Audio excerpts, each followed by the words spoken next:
सुखो बुद्धानम् उपादो सुख सद्धम्म देशना सुखो संघस्य सामग्री समग्गानं तपो सुखो समग्गानं तपो सुखो। महाकारुणिक भगवान तथागत सम्यक संबुद्ध बोधिसत्व भारत रत्न डॉक्टर बाबा साहब भीमराव अंबेडकर, जिनकी धम्म क्रांति को मैं अपना जीवन समर्पित करता हूँ।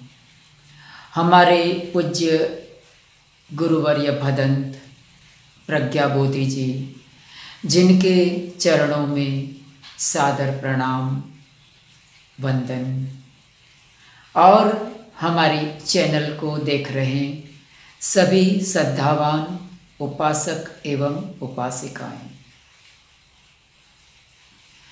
कालाम सुत्त।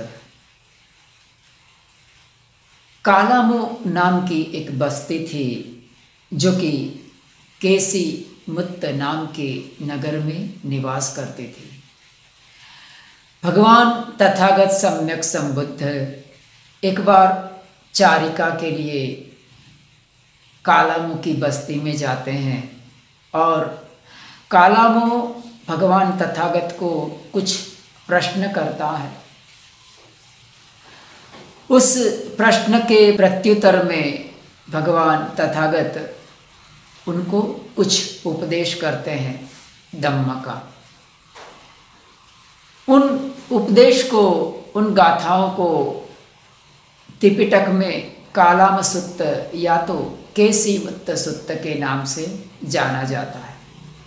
तो आइए हम कालाम सुत्त को इस वीडियो वक्तव्य के माध्यम से समझते हैं।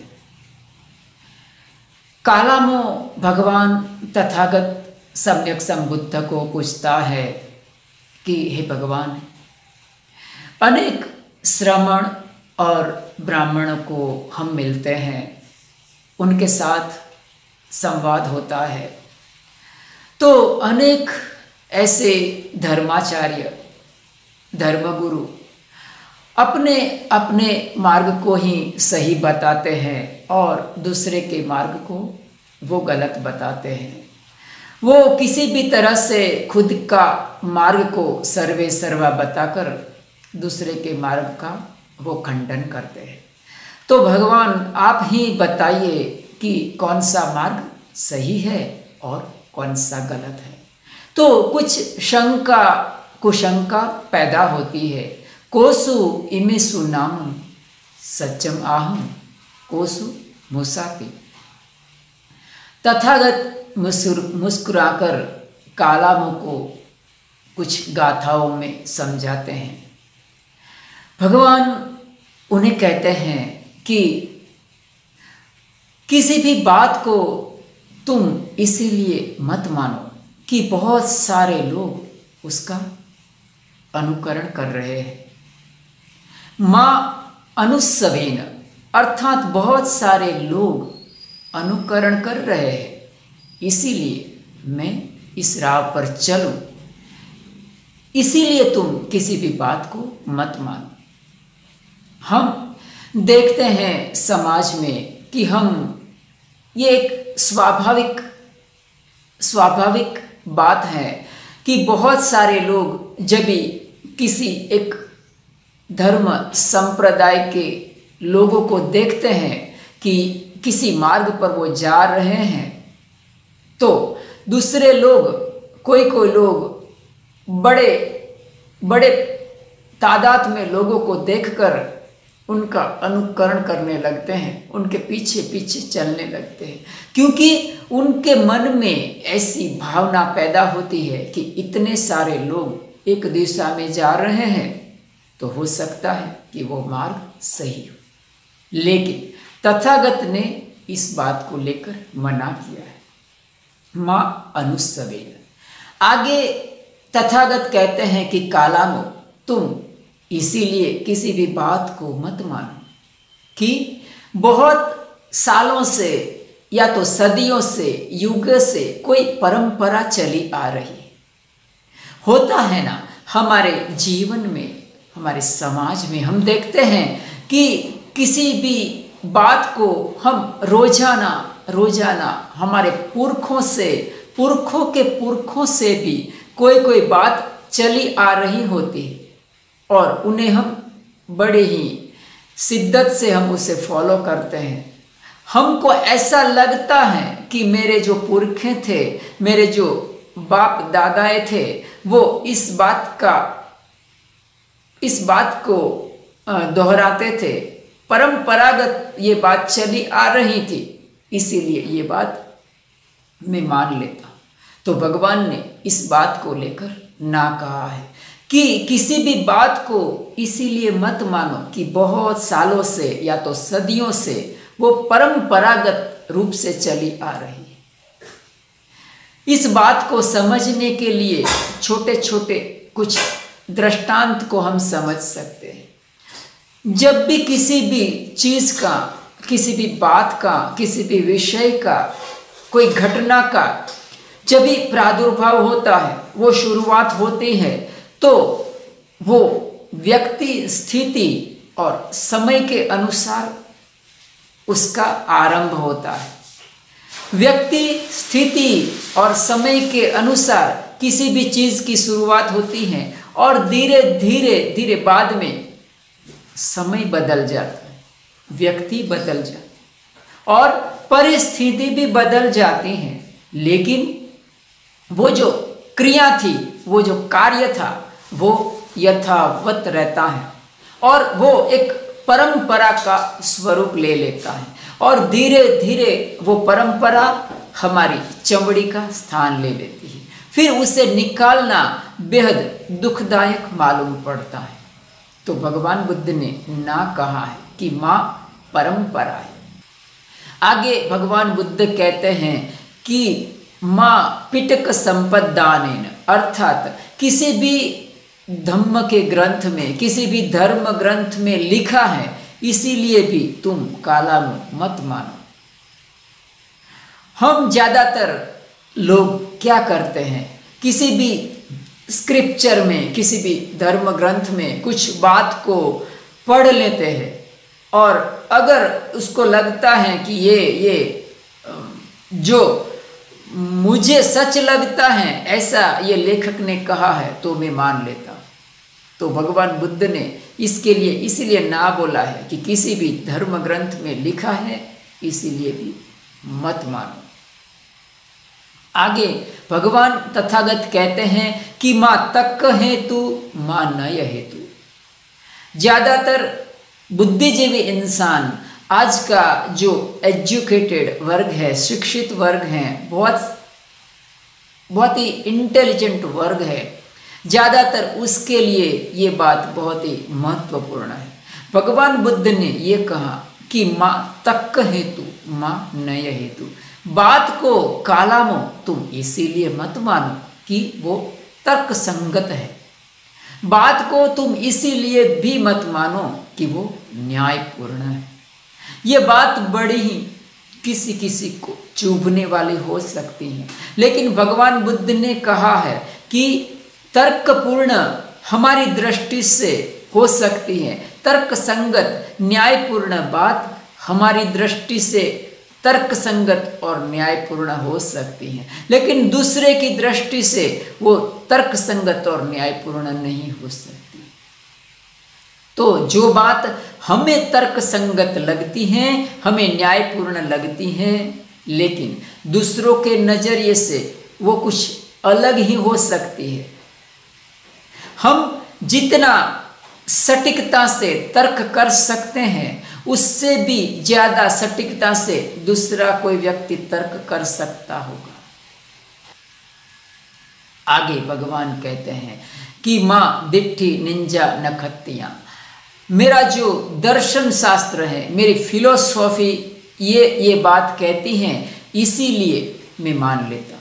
तो भगवान बुद्ध ने यहाँ भी ना कहा है कि माँ दिट्ठी निंजा नखत्तियां, अर्थात किसी भी बात को कालामो तुम इसीलिए मत मानो कि वो एक दर्शन में, एक मेरे फिलोसॉफी में आ रहा है, मेरे दर्शन ऐसा कहता है, मेरी फिलोसॉफी ऐसा कहती है, इसीलिए मैं मान लूँ। तो भगवान बुद्ध ने ये भी मना किया है। आगे भगवान बुद्ध कहते हैं कि माँ आकार परिवितक्केन, अर्थात कि उसको कहते हैं दंभ, दिखावा।